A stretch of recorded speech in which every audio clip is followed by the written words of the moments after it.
मुंबईमधल्या महापौर पदाची निवड लांबणीवर भाजप आणि शिंदेच्या शिवसेनेच्या गटाची कोकण आयुक्तालयाकडे अद्याप नोंदणी नाही। नोंदणी न झाल्यानं प्रक्रिया पुढे ढकलण्याचा शासनाचा निर्णय।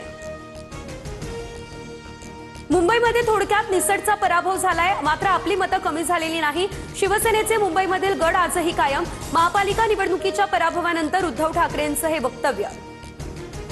दोन व्यापाऱ्यांकडून महाराष्ट्र विकत घेण्याचा प्रयत्न, मेलो तरी बेहत्तर पण दोन व्यापाऱ्यांच्या गुलामीत जगणार नाही। उद्धव ठाकरेंचा मोदी शहांवर नाव न घेता निशाणा। महाराष्ट्रात माणसांचे लिलाव सुरू, कल्याण डोंबिवलीमध्ये जे सुरू आहे त्याची शिसारी आली। हे सगळं चित्र पाहून बाळासाहेब किती व्यथित झाले असते।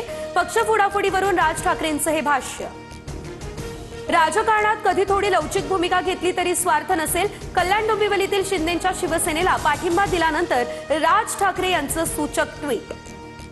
कल्याण डोंबिवली महानगरपालिकेत मनसेचा सन्मान राखला जाईल। विकासाच्या मुद्द्यावर मनसेची कल्याण डोंबिवलीमध्ये साथ। उपमुख्यमंत्री एकनाथ शिंदे यांची ही प्रतिक्रिया समोर।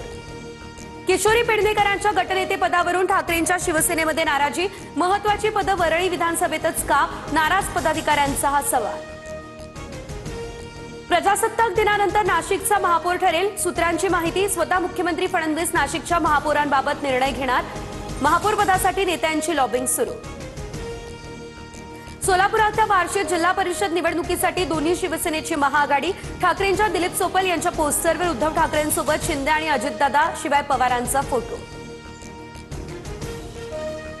मुंबईमध्ये मीठ ग्राइंडर मशीनमध्ये सोन्याची तस्करी, डीआरआयची कारवाई। 2,89,00,000 सोनं जप्त। सीमाशुल्क कायद्याअंतर्गत गुन्हा देखील करण्यात आला दाखल।